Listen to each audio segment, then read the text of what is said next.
Hello, everyone. If you are logged in to see the presentation on the annual fund blueprint, you're in the right place. So I'm Libby V with Libby V and Associates, a nonprofit champion. And my goal in life is to help nonprofits do their work more effectively and more efficiently.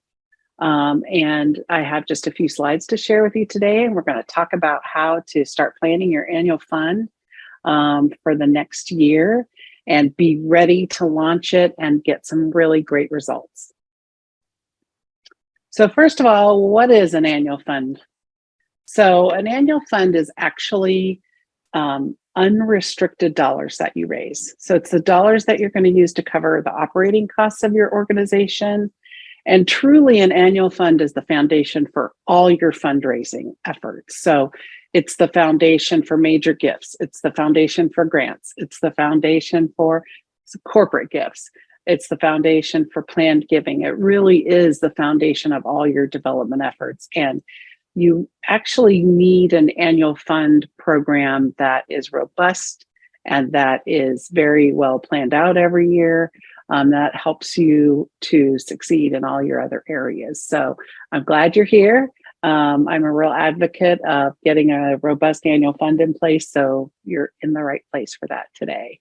And I hope you'll find the workbook, the companion workbook, helpful that goes along with this presentation. And please don't hesitate to reach out if you have any issues or questions or concerns. I'm happy to answer anything. All right. So there are essentially 10 steps that I laid out to creating your annual fund. And so we're going to launch into those. I'll give you a lot of tidbits in between. And then at the end, we'll have a Q&A session where you can ask me any questions that are top of mind. So just jot down a question if you have it, and we'll get to those at the end. So the first step is to reflect on previous year's results that you had from your annual fund, if you have those. If you haven't done an annual fund, but you have some of this data, then that's okay to look at as a starting place for now. So gather together whatever data you have from previous development efforts and take a good hard look at them before you set your goals for this next year. So some things that you might want to look at are, of course, overall charitable revenue. How much did you bring in? The average gift size, if you can calculate that, that's an easy calculation if you don't have a CRM. The number of active donors that you had at the end of the calendar year or that you have right now is a good barometer. Any new donors that you got, first-time donors this year or in previous years. Any retained donors, so that means donors that gave previously and then gave again within a calendar year. So we call them retained if they've been active within a year. The number of monthly recurring donors that you have. The number of followers on social media, and it's good to list all those social media platforms, whatever ones you're on. The number and the dollars raised in major gifts, however you define that, you should define that yourself. So some organizations define $2,500 as a major gift and some $5, some want to get to 10 figures. For that, so it could be 10,000 and over. Your organization defines what that is. It could be $500 for your organization. The quality of your events. So if you had fundraising events, really look at them in terms of how high quality were they when you put them on, and how engaged were people in them, and did they achieve the goals that you set out for them to achieve? And I always recommend that you have goals for your events, whether they be just fundraising or fundraising events. You want to make sure that you're being intentional about goals. Any revenue from grants, yes, grants money can be included in the annual fund as long as it's unrestricted monies. The board members who gave, and I like to do both the number of board members who gave and the percentage of your board. And then revenue mix. So a lot of folks forget to kind of look at this or overlook it as something that they should be focused on, but you really want to be intentional about your revenue mix.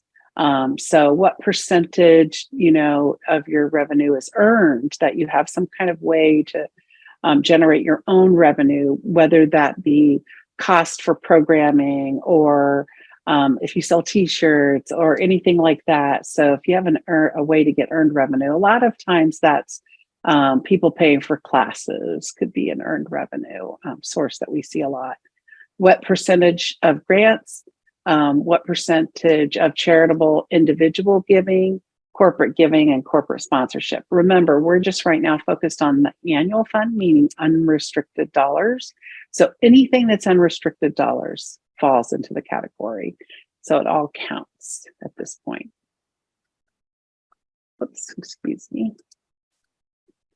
So step number 2, now set your goals for the next year. So your goals should be SMART goals. They should be specific, measurable, attainable with a stretch, relevant, and time bound. So if you keep those things in mind and set goals for your next year's annual fund campaign and base them in past performance, you should be in pretty good shape to achieve those. Again, you want to set a number of goals that are doable as far as keeping track of them and all those things. So really be very particular about the goals that you set. Certainly, you probably want an overall revenue goal for your annual fund campaign, but really go through every one of those measurables and ask yourself, is this relevant for our organization? It might be that you set goals for all those data points that I just shared with you, but really think it through, make it relevant for your organization. Of course, you're probably going to collaborate with, fellow staff and or your CEO or ED, and maybe even in conjunction with a development committee of your board if you have one of those. And then the third step in establishing your annual fund campaign is to really look at your donors and think about them and segment them. So you want to segment them in whatever ways make sense for you. And from the perspective of what is it about these donors and prospects that I need to keep in mind in order to increase engagement and improve the quality of communications. So some examples of how you might segment your donors: you might segment them by geography, by the number of times they've donated, by the length of time that they've been donors, active donors, from the first gift until the last. The donation size could be another segmentation that you use. Communication preferences, and really it's a real good practice to figure out for your donors and prospects. Usually you won't find out until they're donors what their communication preferences are. So do they prefer text? Do they prefer email? Do they prefer snail mail, phone calls, social media as their method of communication? We have, messaging and all kinds of things with social media that they could want to use. And the way to figure that out is either to ask or just to watch what they do, right? So if you have people that send you checks in the mail for donation, I would flag those as snail mail as their communication preference, unless they tell you something different. And then, you might want to segment them according to other types of engagement they have with your organization. So do they volunteer somewhere in one of your programs, or are they on the board? Definitely you want to segment the board members out and probably committee members as well. Maybe you want to segment them by their interest in your organization. So if you've done particular fundraising campaigns and people donate to certain things, that could indicate to you that those are the things they're interested in. And you can really start gathering that information too through little mini email surveys or social media surveys, and just watch their behavior. Watch what they click on in your email communications with them, and listen to what they say to get clarity on those things. And then again, organizational connections. So who in the organization knows them or is connected with them in some way, whether it be personal or professional. That's helpful too, because you can really personalize your communication with them. So these things are about targeting communication. So for example, if you have a program in your organization that is serving lunch to parents and families with children who are in Children's Hospital, as an example, those people that come and volunteer for that effort, you could target a communication that references that, and that could really engage them. It would boost engagement for that group in particular, and you could say something very specific that they would understand, right? Where the folks that don't do that don't volunteer at that particular program, wouldn't really have maybe an interest in knowing more about it. Or maybe they would find it interesting, but it wouldn't be quite as interesting as someone who'd been there. So that's just a real simple example. And then step number 4 is really about deciding the types of activities that you're going to use. And I like to categorize these in 3 buckets. So what are you going to do to retain and renew your current donors? And that should be your number 1 question. That should be the number 1 thing that you focus on, is retention and keeping donors giving.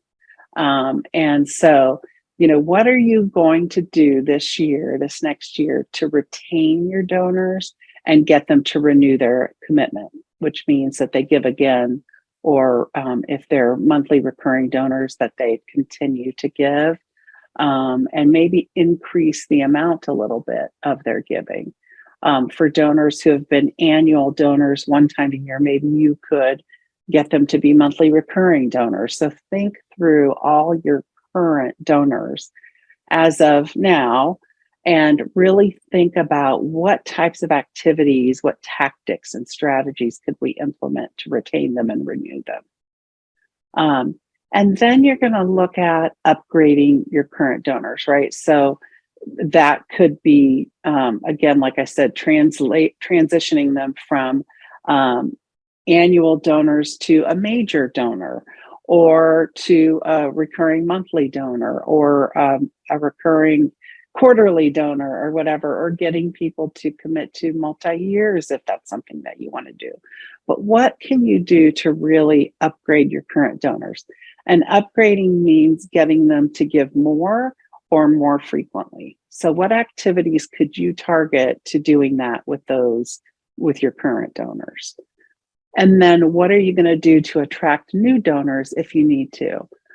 I will tell you that it's really important to get your stewardship of donors down first. So retaining donors, renewing them, upgrading them is really important. And why is that? It's because it's less expensive to retain a current donor than it is to attract new donors. And so you really want to put a big chunk of your effort toward donor retention. It's really important to figure that out. It's harder than ever before, I will tell you that, in some ways, because people see so many different organizations that they could be giving to, that sometimes you're really fighting for their airtime, for their attention. But it is a really worthy endeavor. And, one of the best ways to retain donors is to always be thankful, no matter the size of the gift. Show that thanks and show that you need them. So donors need to know that in order to give again, before they'll give again, research has shown that they need to know that you're grateful because they got to thank you. They need to know that you use their gift the way that you said you would, and they need to know that you need their money, so that you need contributions, right? It's part of your financial model, and you need to tell them that. You need to tell them those things. That's important. So attracting new donors is probably always an issue with nonprofits, that they're trying to do, trying to get new donors at all times. So really think through, like, what's the best way for you to do that? Whether there are opportunities at events that you do, or in networking, or in on social media, or through your email marketing campaigns or snail mail. Just what are you going to do to attract some new donors? A lot of people are doing that on social media. And by the way, since we're almost up on Giving Tuesday, which is at the end of November this year, the 29th, I believe, that day, Giving Tuesday, the biggest outcome of all the flurry of activity around Giving Tuesday is new donors. So that day is especially good for new donor acquisition, for getting new donations from people that you haven't had a donation from before. So just an FYI. The fifth step is to list the ways that you can engage prospects and donors in the work of your organization. So engagement is what it's about. Meaningful engagement. Every time you get a prospect or a donor to really engage in your organization in a way that's meaningful to them, the further they're committed to supporting your organization. It's an odd thing, and a lot of people can't believe this is true, but volunteers, those people that actually work on behalf of your organization, whether they're on the board as a volunteer, a committee, or if they're coming and serving lunch like we talked about before, or packing backpacks for back to school stuff, or helping in a pop-up event for people who are experiencing homelessness, whatever it is, walking the dogs at the dog shelter.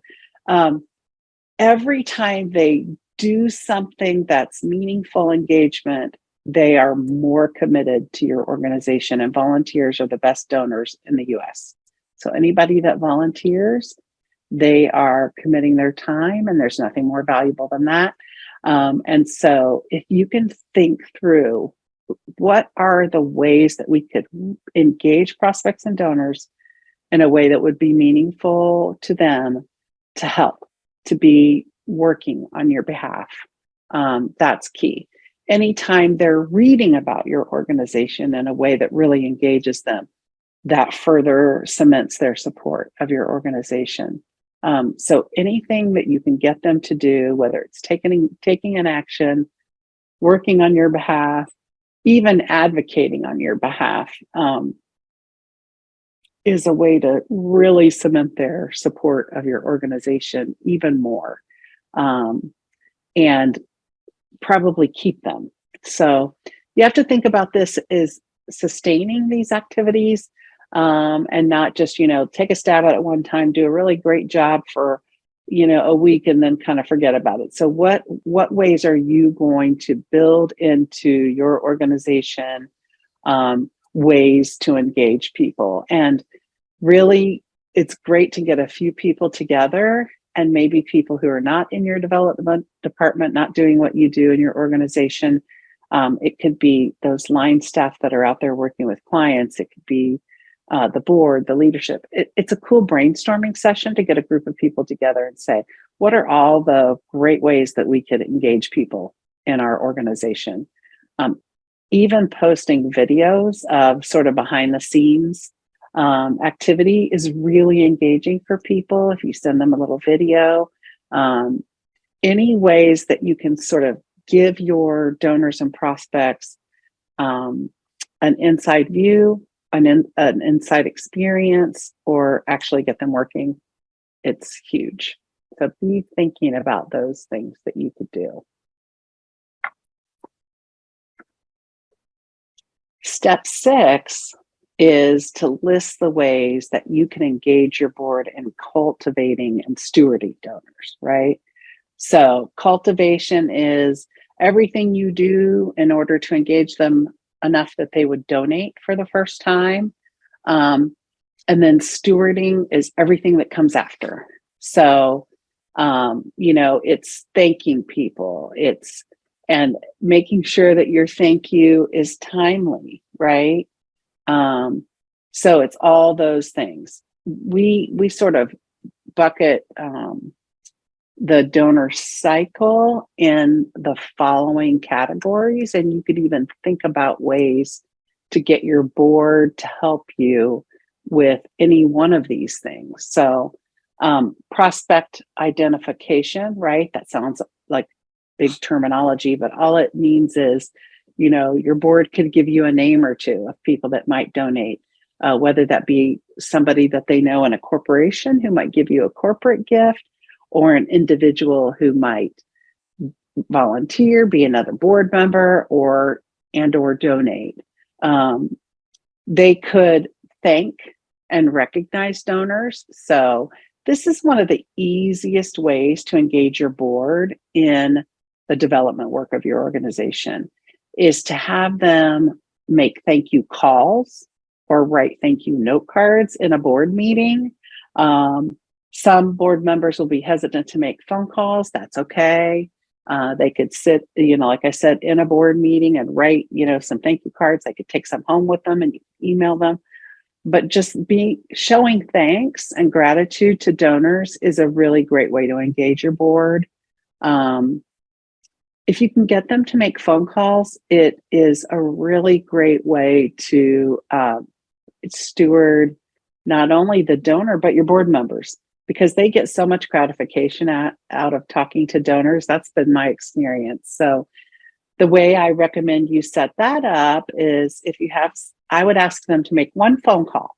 I would go to a board meeting with a list of, 10 people and say, who would be willing to call these donors and just say thank you? We'll give you all that information you need, but who would be willing to do that?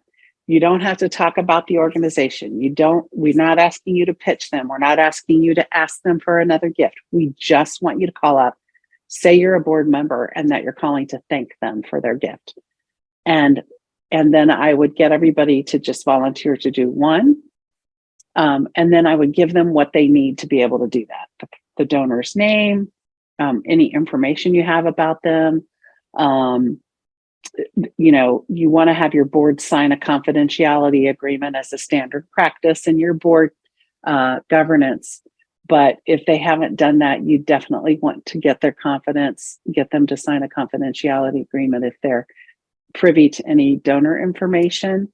And you don't want to give away any private information, but at least the person's name, their phone number or phone numbers, maybe the business they work for, things that would be public information. And then they just call and they just say thank you. And if they're feeling really comfortable, they could even ask, what is it you love about our organization?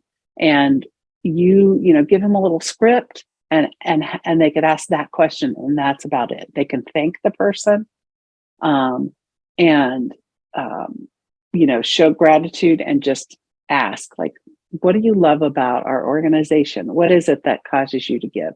They'll get lots of great information. And then the important thing is to have them email you briefly and summarize their conversation and give you any questions that the donor asked that they couldn't answer or whatever. And it's perfectly okay for a board member to say, I don't know, but I'll get a staff person to give me that answer, and then get back to them. It's a really cool way to engage your board and a really great way to steward your donors. It's really powerful. They could help you with research and strategy, especially when it comes to prospective donors or ongoing donors that you want to work on, maybe renewing or upgrading their gift. Is you could just take a list of people into a board meeting. Again, everybody has signed a confidentiality agreement. And you could just ask them, who knows Libby Villavicencio? Who knows this person? What do you know about them? Do you think that they would be a good prospect for us to cultivate? Do you know anything about, what their interests are or anything like that? And they could help with that as well. If you have some research folks on your board who really like to dig in, they could do some background work, right? Look people up on LinkedIn, look people up on Facebook, um, Instagram, all the social media platforms, and maybe note some things, right? Note what they're interested in, note what they're posting, and then come back with a little bit of intel on that person. It's a nice way to personalize the conversation with you when you meet with people. So it's cool if the board can help with that information.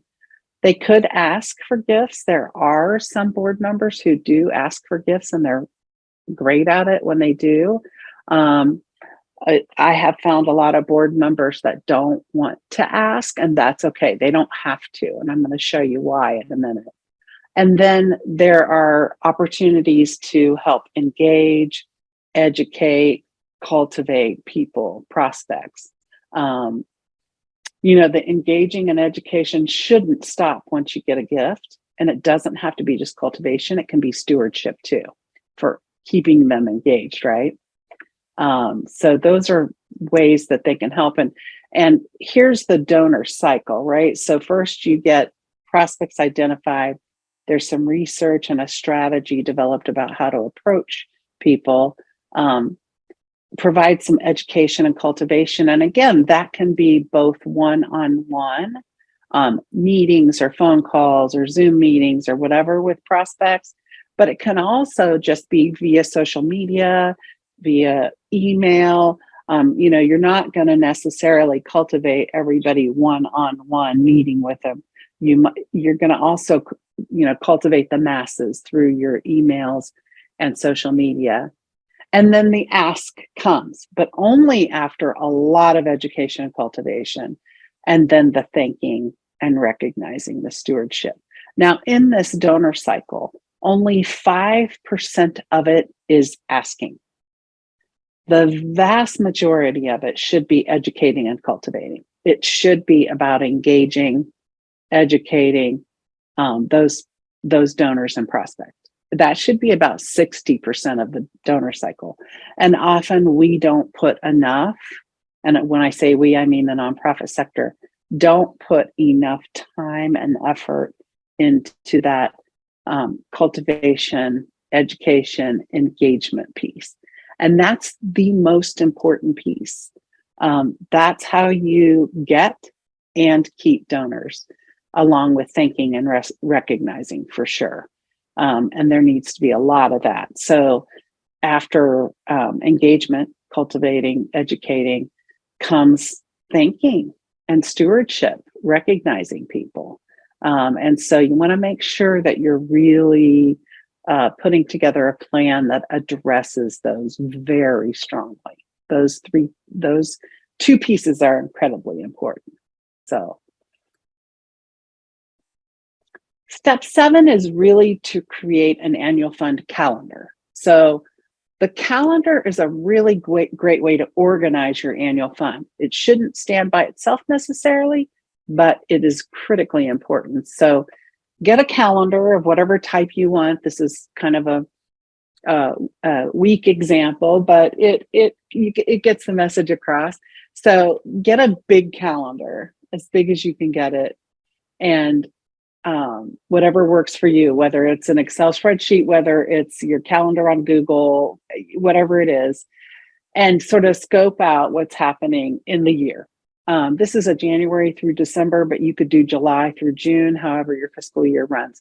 So the first thing I like to do with the annual fund calendar is to note holidays and special occasions and special events. So anything that happens in your organization should be plotted on there first. So there's no column for that here, but make a space, really note when the holidays and special events and all those things are on the fundraising calendar, so that you can be aware of them. Giving Tuesday should absolutely be on here, right? Because your end of year appeal is part of your annual fund. Typically. So then start plugging in the other activities you want to do. You may have, a special, let's say, appeal around, I don't know, basketball playoff season or something. You might want to have something, maybe your organization has a big November event every year. You want to put that in there, right? So start plotting in all the things that happen in your organization, and then put in the activities that you're going to do beyond those things. So, when do you want to kick off your end of year appeal? When does stuff start happening then? When do you need to start writing your appeal for end of year? When are you going to send out the tax letters that are really a nice touch when you send out a letter that's essentially a summary of all their giving for the year? Typically, I would do that in early January, right? Dear so-and-so, this letter is for your convenience as you prepare to file your taxes. Your total giving for last year was X dollars. Of course, showing your appreciation and talking a little bit about how much you need them, and the types of things that you're looking forward to for this year. It could be a little bit of a cultivation for giving this year too, could be in there, but you want to do that around January, right? So you get the idea. It's all those things that you've been planning for, all the cultivation activities to, find new donors, but all of the activities that you're going to do to engage current donors, and when you're going to do asks, and all of those things you would plug into here. Note the channels, right? Are you going to send via email, social media, snail mail, phone calls? So you want to get your channels worked out. Who is the audience? And this is really important, right? That segmentation. Who is this going to? And so you want to make sure you note who the audience is. If it's everybody, I just worked with an organization who is sending out a thank you postcard. Thank you, here's all the cool stuff that happened this past year. They're sending it to everyone, and they're not really segmenting anybody. They're just going to send it out to everyone. Great. But at least think through, do you need to segment the audience and send a specific message to certain groups? Who owns it? That means who's going to do it. When is it due? And what is the goal from that?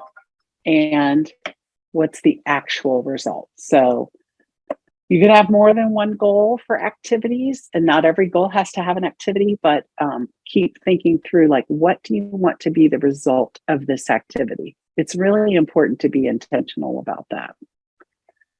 So hopefully that makes sense to you. The first time you do it, it'll be a little intimidating and you won't know quite how to get started, but I encourage you to get in there and just start plotting your stuff out. It's a nice place to come back to when you're planning out your month, your week, your day, is to check in with what things you have on this calendar, on the master calendar. And that's not to say you don't have to be flexible with it, but it's a nice place to start, is having this put together. Step 8, describe how you're going to track your progress this year. Some people like to have a dashboard they look at every day. And that's perfectly fine. So what are your key performance indicators that you're tracking? And I'll give you an example of a couple of those. So I have a client, more than one client, who's using a dashboard with key performance indicators. And so one of the things that's on there, because they just bought a new CRM, or subscribed to a new CRM, a donor management software package, and they wanted to make sure they got all their stuff in there. And so one of their key performance indicators is that they will input at least 20 donors and all their information every week, right? Another one is that to call 10 donors a week just to say thank you. By the way, people love to hear from your CEO. So if you can get the CEO to call, that's great. And how and where will you track these? So will it be in an Excel spreadsheet? Will it be in your donor database? Um, the newer good databases, even the old ones, usually have a dashboard where you could front load all the things that you want to see on a regular basis. Every day, open that. And you can see how you're doing if you build them into your CRM, which I love to encourage organizations to get everything run through their CRM. So that could be a place where you keep them. And then when will you check your progress and really make this plan for how you're going to track your progress? Because planning is great and you need to do it. It really is a strong indicator as to how much money you raise, what kind of plans you put together. But you have to check on it. You have to set it up so it's easy to find and easy to track and easy to pull together. And then when are you going to check on your progress? Could be weekly. And maybe you have an accountability methodologies built into it, like you're going to send a report to your CEO or ED every week, or your board chair, or whatever the situation is. Really important to think through this. What do you want to be tracking, and how and where will you track them, and when will you check your progress? And this can be for, yes, your plan is in place, but what are the things you want to be tracking? Okay, what are the things you want to be tracking? Step 9, this is really important, and often people they skip this step or don't think to do it, but I encourage you to list the 3 things that you want to make sure you do this year, that happen this year. What are the 3 things that are just really critical? Make these as specific as you can. Of course, there can be more than 3, but I like to encourage you to think of the top 3 things that you want to make sure happen this year. And then so list them, and then think through how are you going to make sure they happen? When are you going to check progress? Same thing, right? It's great to name them, but then how are you going to make sure they happen, and when will you check your progress? And then step 10. So this is a big one too. How are you going to set yourself up for success? So, it sounds like to me, if you follow these steps, and I made this as simple as possible, the workbook is pretty simple to go with it. But then how do you set yourself up so you succeed? So I always recommend that you calendar things. For me, it's great to write down the things I need to do, but if I actually put them into my calendar, so I always encourage people to calendar time to do things.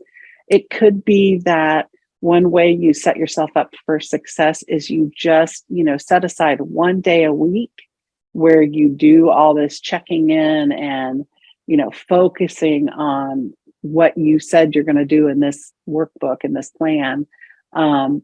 It could be that you use a tool like Asana or Monday or Slack or whatever to put all your goals and your calendar and everything into an app like that, and use that to track your success. So think through that. Final step is really critical, which is, what are you going to do to make sure that you're making progress?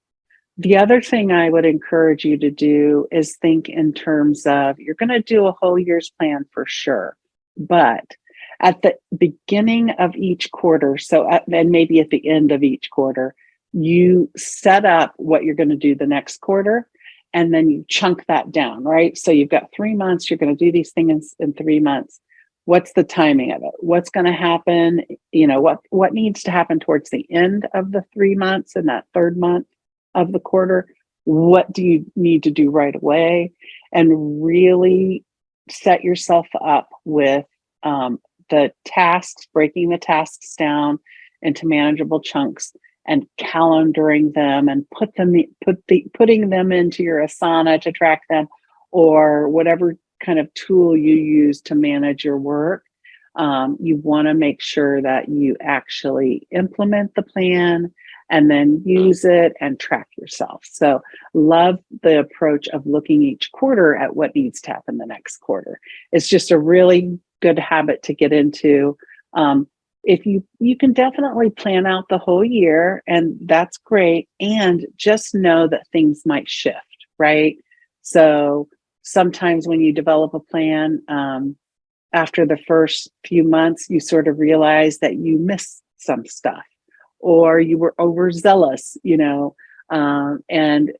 you need to step back and say, okay, how do I need to adjust this? If you just really focus the big stuff, the big planning, the high level stuff for the year, and then do 1 quarter detailed plan, 1 quarter at a time.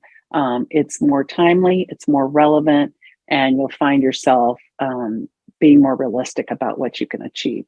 When you plan out a whole year,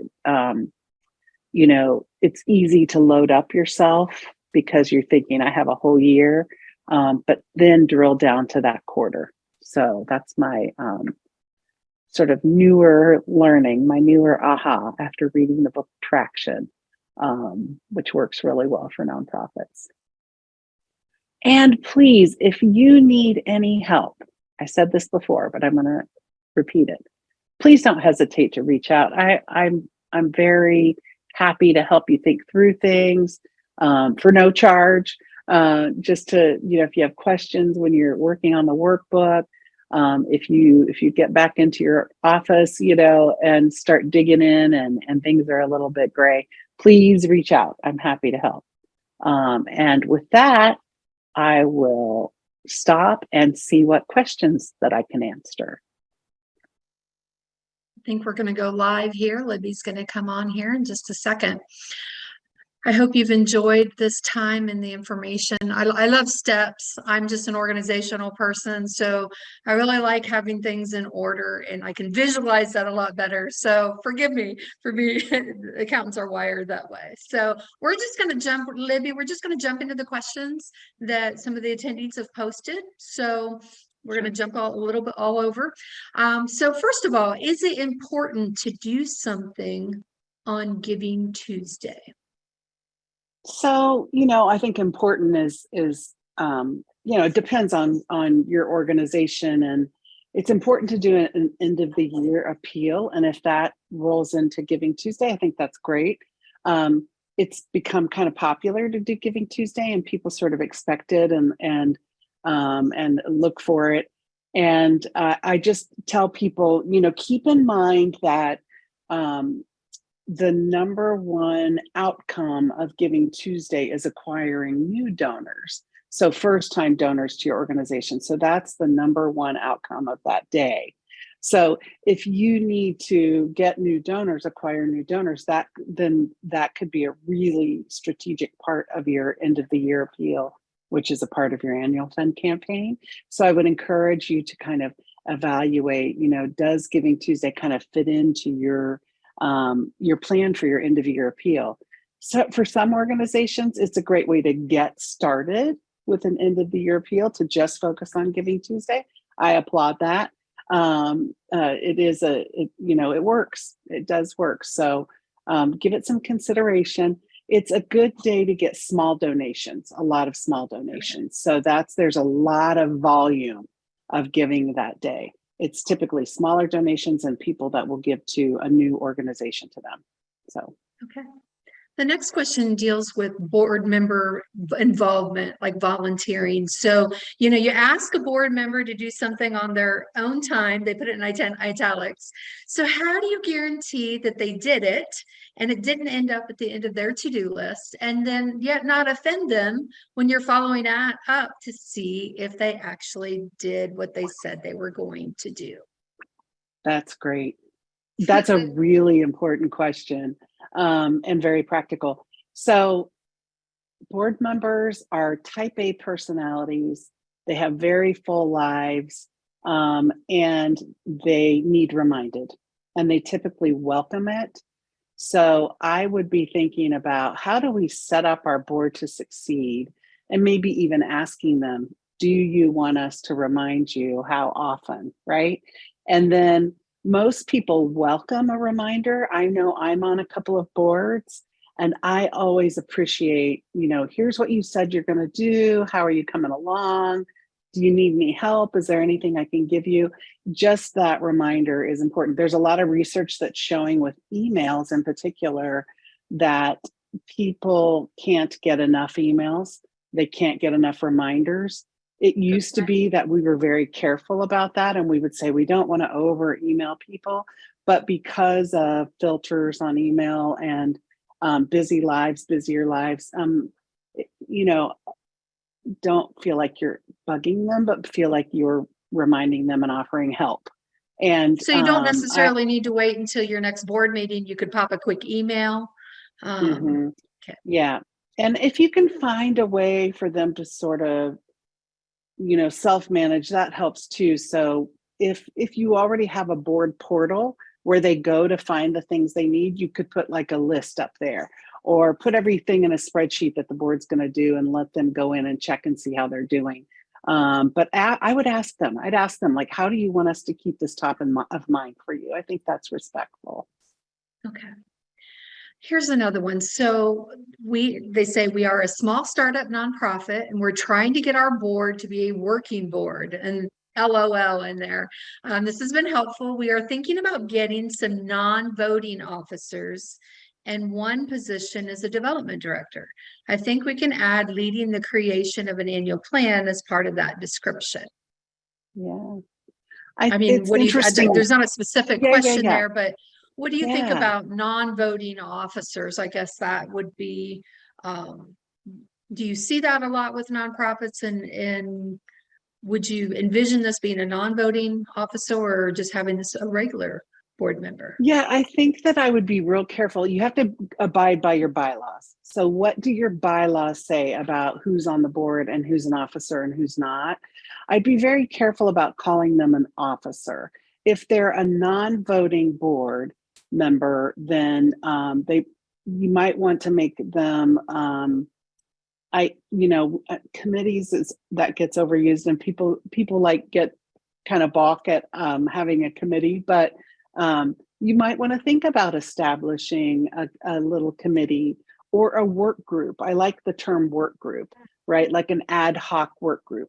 Ad hoc means it's not part of your ongoing operations with your board, but it's a time limited, and you could get them to do a plan and maybe get them excited about that and kind of owning it and expand it from there. So I think that could work. And when you're a startup, your board has to work. I mean, you have to. Now, if I could back up just a minute, because board development is really crucial in raising money, make sure that you recruit your board members the right way. Have a clear description of the duties. Make sure they understand what's expected of them. Make sure they understand what a nonprofit board members' fiduciary and legal obligations are. There are some certain things, and make sure they're real clear on that before they commit to it, and tell them how much time they're going to spend. Don't ever say to them, you just have to come to the board meeting, because guess what they're going to do? They're just going to come to the board meeting. You've got to have that interviewing process where you both end up agreeing, you're both clear on what is required, and you commit to it, right? And that is the best way to get engaged board members and working board members, is recruit them right in the first place, and then orient them and onboard them in a way that is meaningful to them. So I think a lot of times in nonprofits, they just kind of get the board together and then figure out what the plan is. And so what you're talking about is a little bit different order. That's right. And I say you should hire volunteers just like you hire staff. They should be interviewed. They should be clear on what they have to do and those kinds of things. So that's a whole different workshop. Appeal letters now. So we were talking, have my screen shifted here, so pardon me. How many appeal letters or newsletters are too much? I've heard that 6 times a year is kind of that magic number. Yeah. We used to say that. We used to say, don't overwhelm people with things, in their email. And so, like I said before, what experts are saying now is, don't worry about sending too many. They'll tell you, right? They'll tell you by unsubscribing or whatever if they are getting too much. You don't want them to unsubscribe, and yet if they're not engaging with you and they unsubscribe, maybe it's time to move on to somebody else who's really engaged and interested. It's a fine line. I'm not comfortable with like bombarding people with message. I'm just not.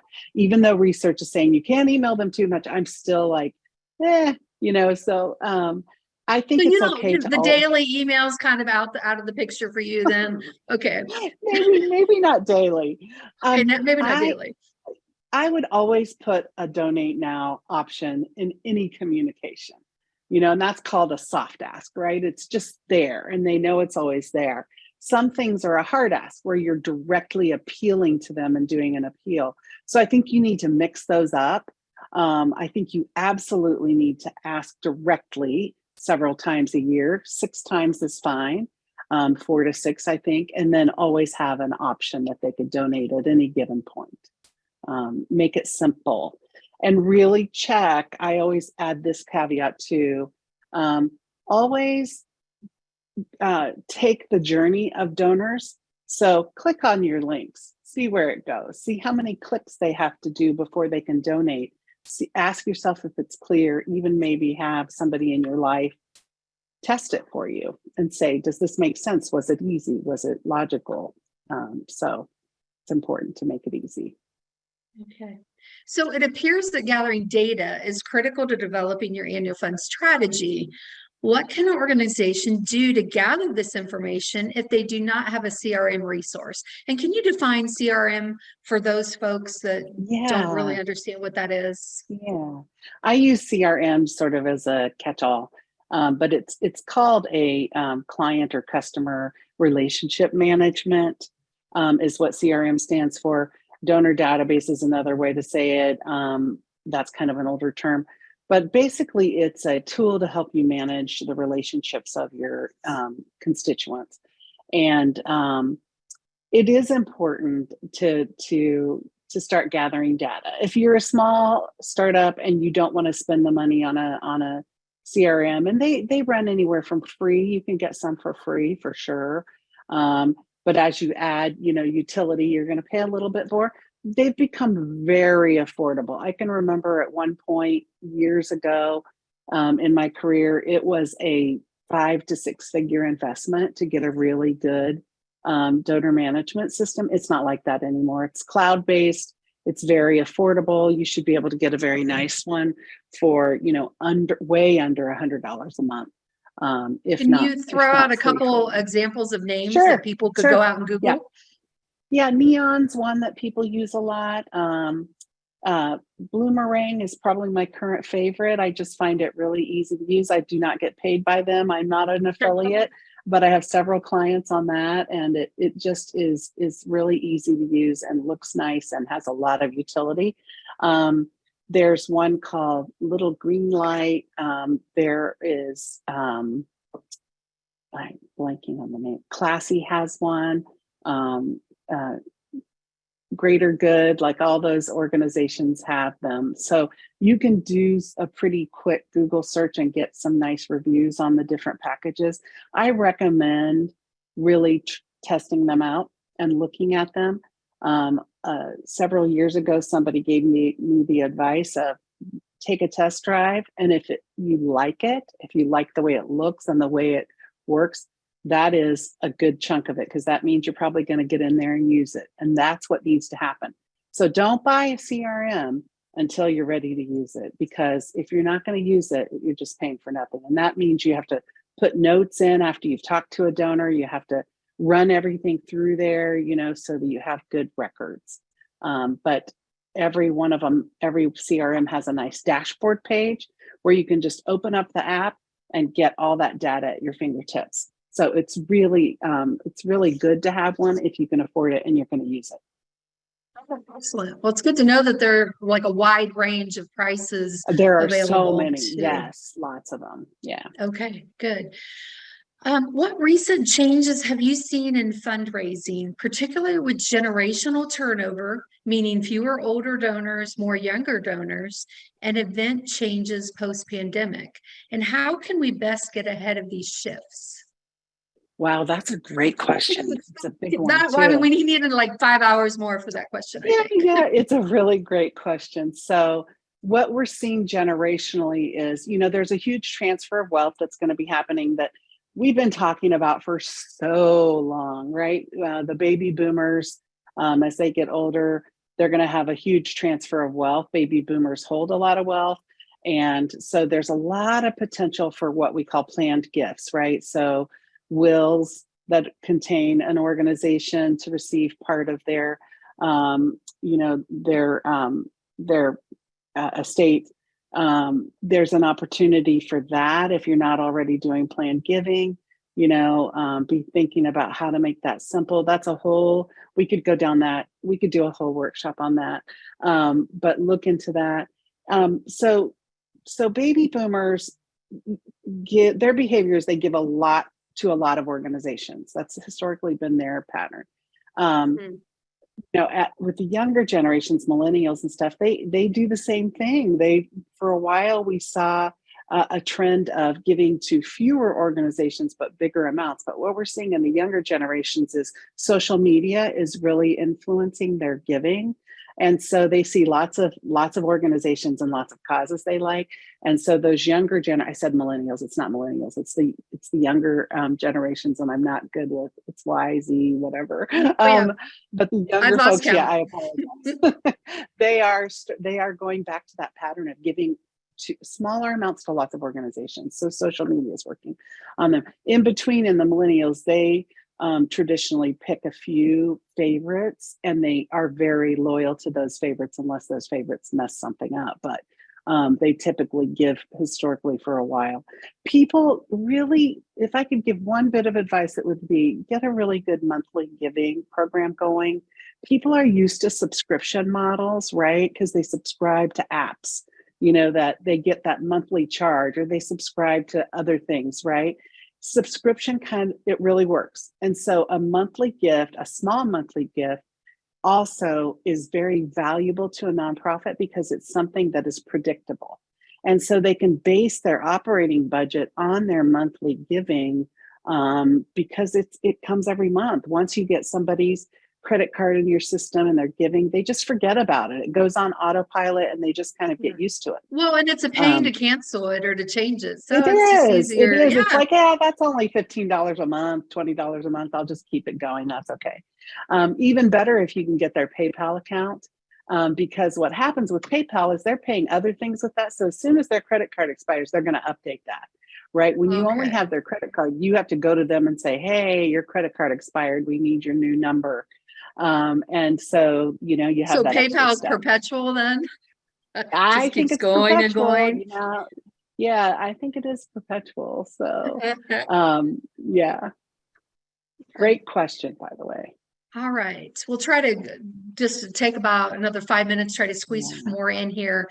But what would you suggest? Would you suggest adding prospective donors like email subscribers, volunteer, major gift prospects to be loaded into the CRM, or just those who have actually given dollars? I would put as much as you can, as many people as you can in the CRM. I would put your volunteers in there, donors or board members and other volunteers. I would put all your prospects in there and all your donors in there. I would track as much as you can through there. It's a nice record. So if you have a CRM and you're emailing through it, and you're getting donations through it, you can open up anybody's account and see all of their interactions with you, everything you've sent them. If they clicked through things, like, you want that kind of information, that intel, if you're going to do really targeted development with people. You want everybody in there. Okay, great. And then I love this question because I've heard this question before. So I'm really interested in your response. So too often a new organization lacks board members who have access to folks with money or personal wealth. How does an organization find potential board members able to fulfill this need?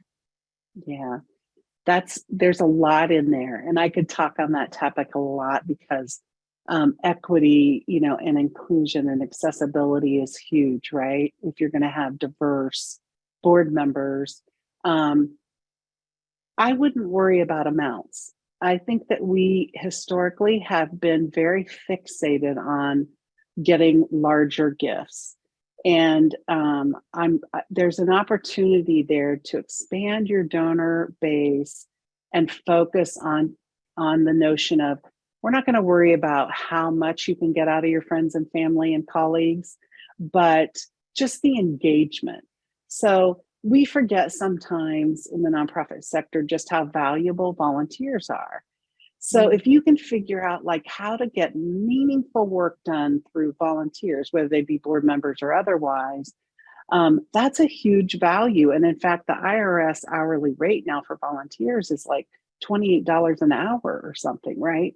So that just shows you the power of volunteering. So don't underestimate that a donation can be money and it can be somebody's time and effort as well. Be creative about thinking through what opportunities are there to get people volunteering. It could be sending out emails. It could be posting on social media, if you set it up the right way. So they can really contribute in a huge way without ever donating money. So leave that. But do you recommend that your board members support financially, at least on some level? Oh, yeah.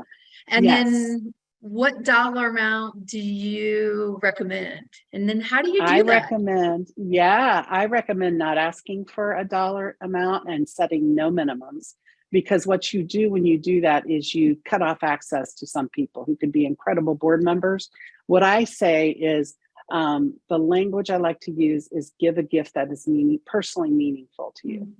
And that for some of us, that's $10, and for some of us, that's $10 million. Right. Okay. Yeah.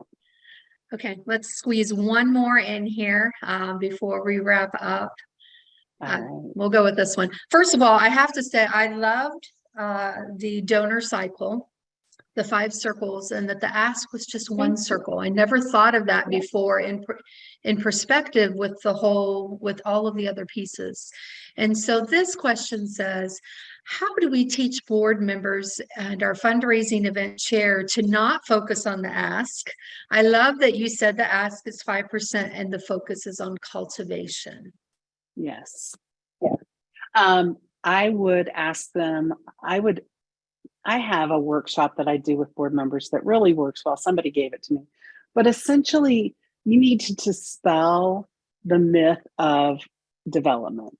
And one of the things I do, and it's very powerful, is this exercise. How do you feel, board members, when you give a donation? How does it make you feel? And I'll ask those people, I'll ask you, how does it make you feel when you give a donation? It's not painful, it's joyful. And so you're, in essence, helping somebody else experience the joy of giving to your organization. So, but first you've got to get them to the point where they want to give to your organization. And then the feeling of actually doing it is positive, not negative. And so that helps dispel. And people are like, oh, you're right. It is. It's joyful. So I would focus your board on, I would find out where they're comfortable. I would describe what happens in each one of those bubbles, right, of the cycle of giving, and reiterate that asking is only 5%. Nobody on your board has to ask, but some of them will. A couple of them will. I find on every board, there's at least one person who's willing to ask. And that's okay. They can do that. What they can do is introduce you to other potential donors. They could bring them to your place to tour if that would engage them. They could get them to volunteer at an event. They could get them to come volunteer in the organization, but just that personal touch of connecting is huge.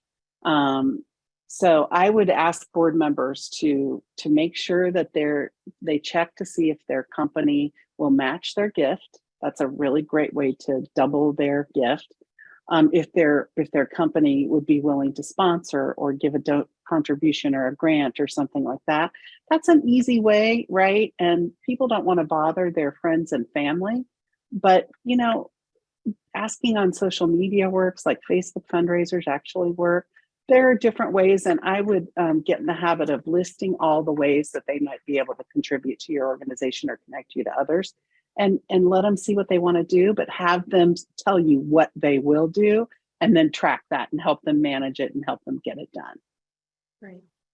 Well, I know there were some questions that we did not get to. If you were, Good question. if we did not get to one of your questions, please feel free to reach out to Libby. I'm sure Yeah, she would respond to an email or I will. uh, Yeah. phone call or however you want to communicate with her. I do want to thank Libby for her time and for sharing her expertise and her methodical approach to the annual Thank fund. So you. thank you, Libby. And for all of you Thank you. participants out there in virtual world, thank you for participating. Thank you for joining us. We look forward to seeing you in the spring for our next conference from Brady Ware. Thanks and have a great day.